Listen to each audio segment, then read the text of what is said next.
Booktube, Science Fiction Reads here, back with another book haul and recent reads. I've only read one thing since my last video. I finished the Alistair Reynolds collection of stories, Belladonna Nights. That was good.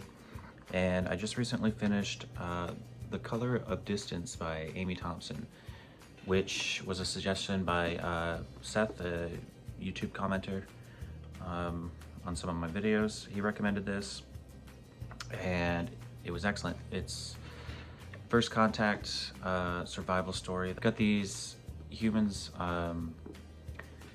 exploring an alien world, possibly to colonize in the future, and I think the mission is mostly wrapping up. And before the story begins, these characters' shuttle kind of crashes in this jungle forest, and we actually start the story from the point of view of these intelligent aliens, the Tendu, who are kind of like humanoid amphibians. They're bipedal. They're kind of like certain types of monkeys, like they live in the trees. Most of their lives are spent kind of in the canopy of the trees, and they come across the main character, Yuna, who's obviously gotten out of this crashed spacecraft and kind of collapsed. Her suit's failing her. She can't survive in the alien biosphere, and these aliens are really good at genetic manipulation, so they change her body to be more like theirs so she can survive. And from there, it's just a awesome story of her adapting and learning to live with these creatures in their society, and they speak through their skin, similar to like certain squid, where they could just they communicate via lights and colors, basically. And she eventually learns to communicate back because she's got a computer of her own. And it's just really great character development. She's stuck there for 4 years until another ship can return, and it was great. It was really good. I highly recommend it. It's a great first contact story, but it's also just, if you really like character development. A couple of the alien characters have great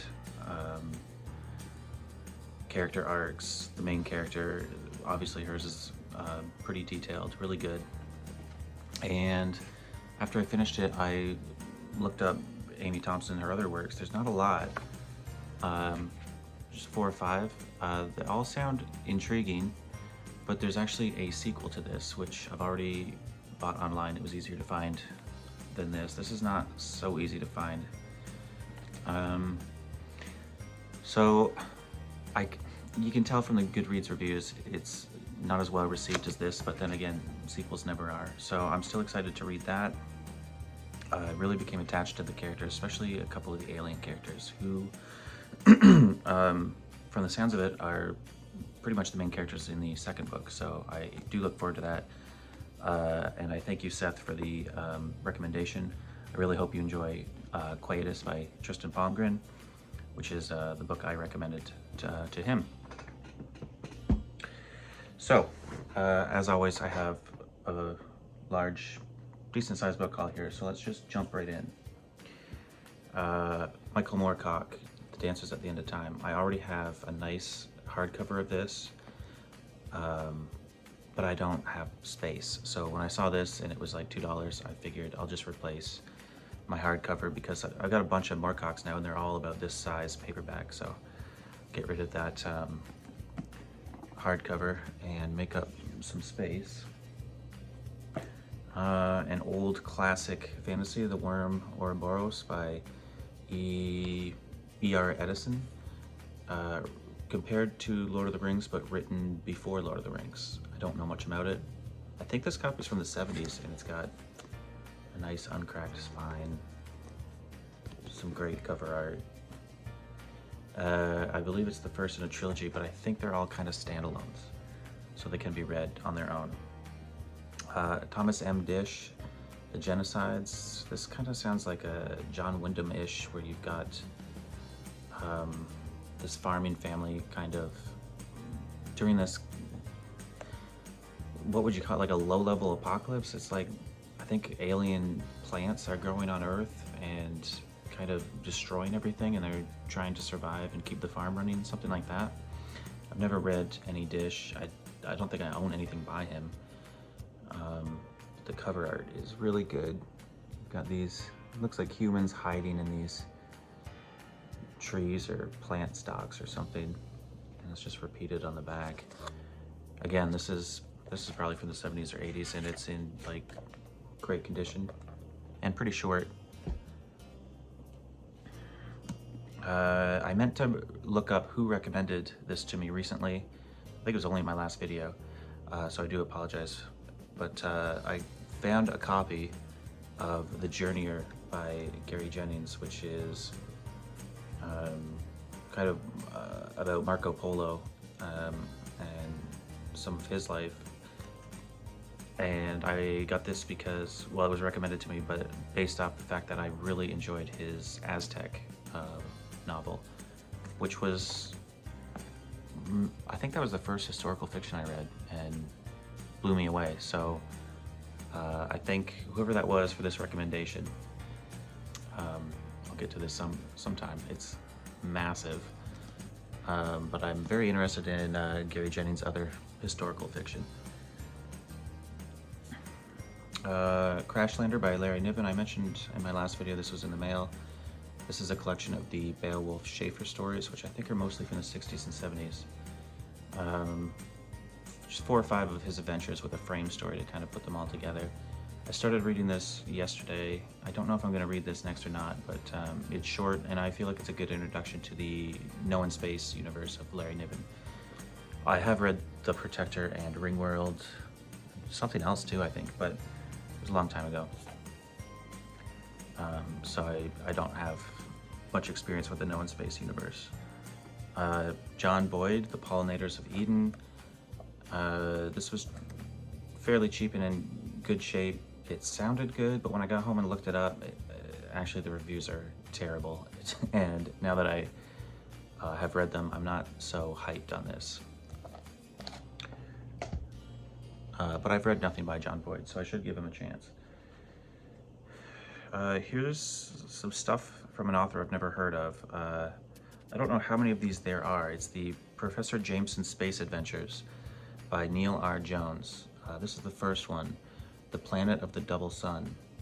These are old Ace books.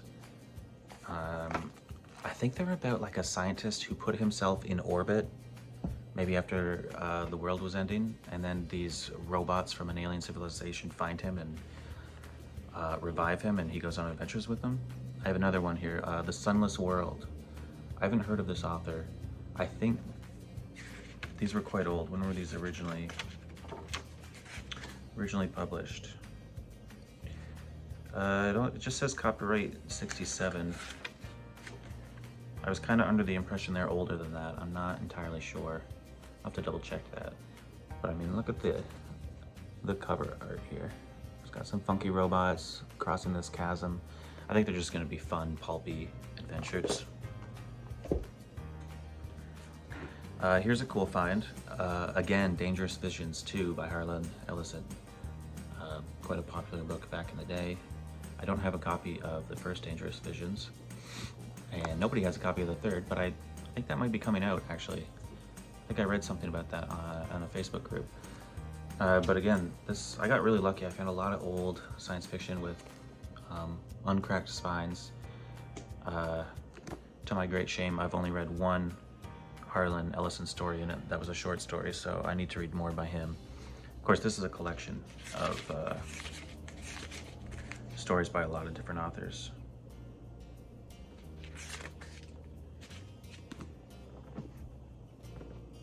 Another collection of short stories by Theodore Sturgeon.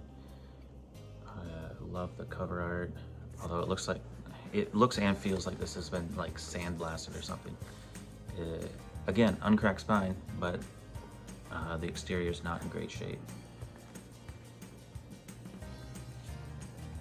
Another one I'm excited about, Hal Clement's Natives of Space. I'll probably read this later in the year because the booktuber, the Bookclectic, is doing a read-along sort of thing called Howl for the Holidays later this year, where a bunch of booktubers are going to read some Hal Clement later this year. I have a few things by him, and I've read Mission of Gravity.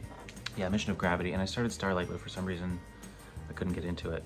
But I've got a few Hal Clements now. This is a short story collection, I believe.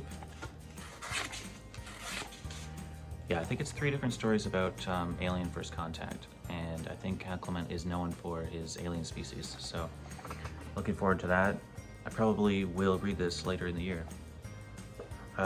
Here is something that's been on my radar for a few years because it's been collected in the Golan's Masterworks series, but I think it was recently mentioned, at least these authors were recently mentioned by Steve at the Outlaw Bookseller. I've got Fury by Henry Kuttner and C.L. Moore. This is an old classic I've been meaning to read. And again, Uncracked Spine. I'm really becoming obsessed with finding good conditioned paperbacks. Colin Wilson, Spider-World of the Delta. This is a series, I think there's 5 or 6 of them. Some sort of post-apocalypse, possibly radiation involved that severely upsets the world. I think makes spiders large and intelligent. Creepy sounding, maybe some Adrian Tchaikovsky vibes. But I think this is the 2nd in the series, so I'm gonna have to track down more before I ever give that a shot. Another short story collection, Proto Stars, edited by David Gerald. This just looks neat, and it has like the best title, Proto Stars. That's awesome. Yeah, a bunch of stuff in here from mostly authors I haven't heard of. Then I recently, accidentally, 2 different days, picked up 2 different copies of Jurassic Park. I think I'll keep this one because it matches a copy I recently got of The Lost World. But then again, I don't want a bunch of hardbacks, so I don't know. I haven't read any Michael Crichton, but I mentioned in a previous video I want to get around to it, and I think Jurassic Park is probably where I'll start. Charles Darwin, The Origin of Species and the Descent of Man. I already have, I think, 2 copies of The Origin of Species, but this is much nicer. And actually sells for a decent little bit online, but I'm gonna keep this for myself.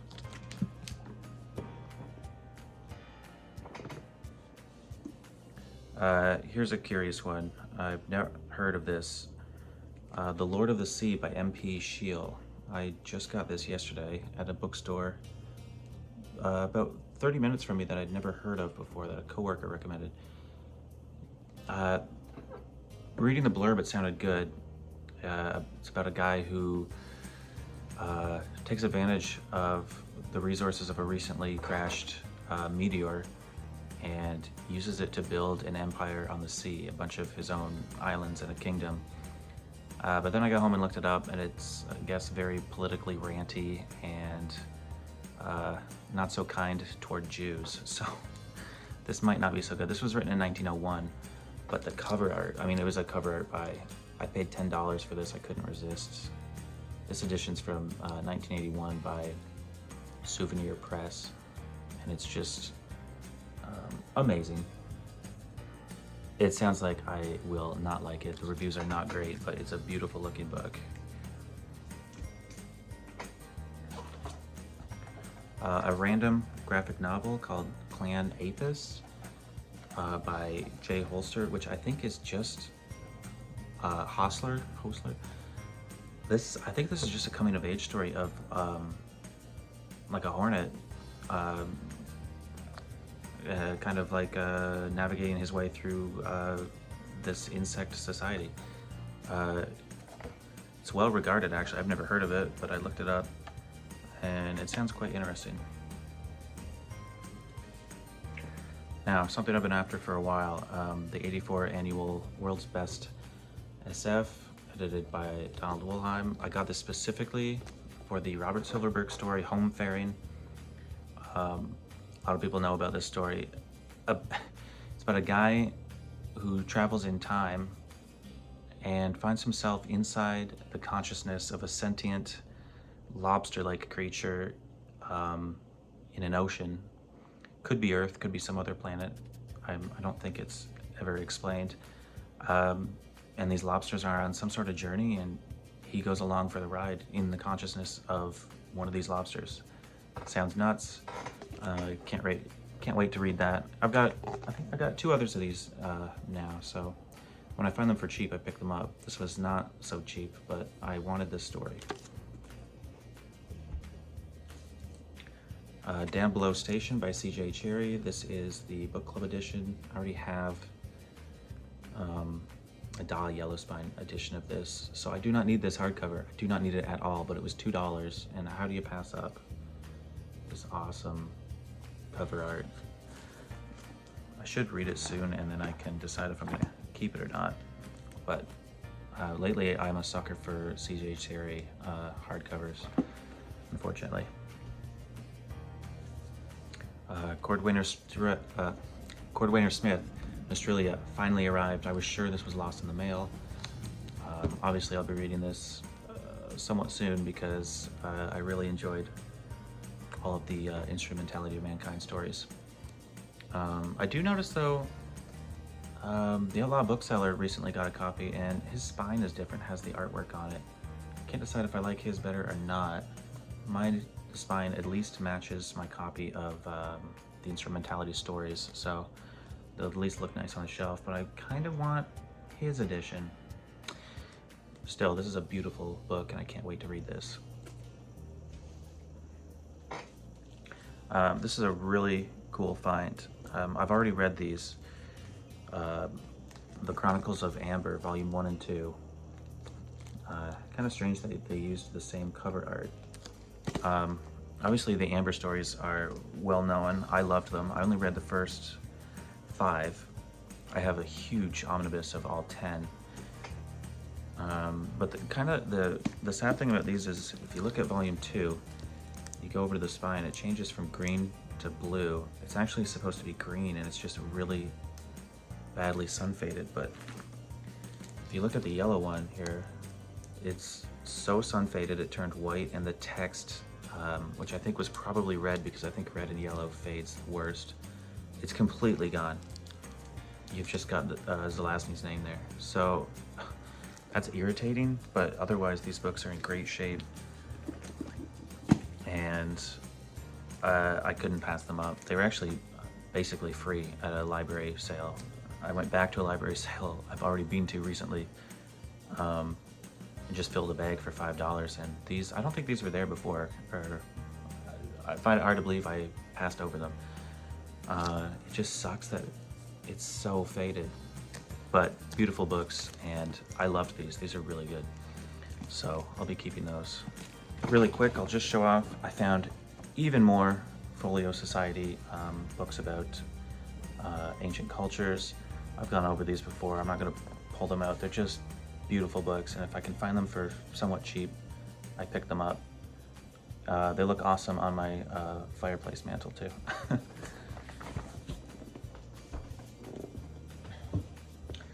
And similar to that, I also at a yard sale found just a book on the Aztecs, lots of pictures and stuff. By now, some of you may realize I have a mild obsession with the Aztecs after reading Gary Jennings' book. And getting down to the end here, this is a science book by Robert Jastrow, who I think worked for NASA. I think this is from the 60s, Red Giants and the White Dwarfs. I mean, a lot of it's probably outdated, but I still find stuff like this interesting, and it's got tons of illustrations throughout.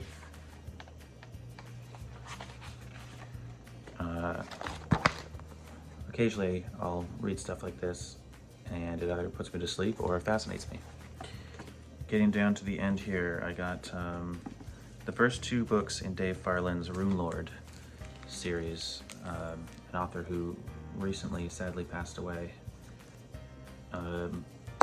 This fantasy interests me because its magic system is described as a hard magic system. So as someone who primarily reads science fiction, hard science fiction, I thought I might enjoy these. So sometime I'll give those a try.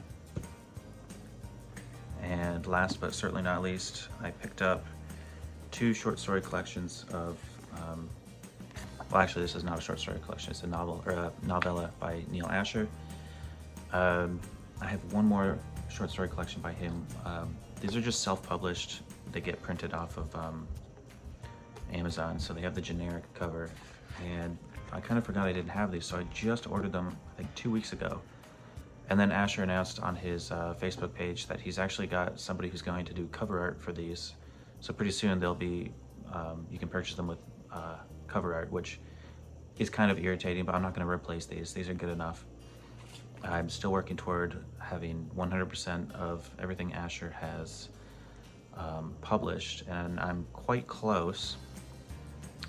And when I get there, I think I'm going to do a video on Asher's, specifically the Polity universe, because it might be my favorite future history, even though I love Revelation Space and all that stuff. Neil Asher's Polity stuff is just fun. And that's it. Another book haul down. As always, thanks for watching and commenting. I appreciate it. See you next time.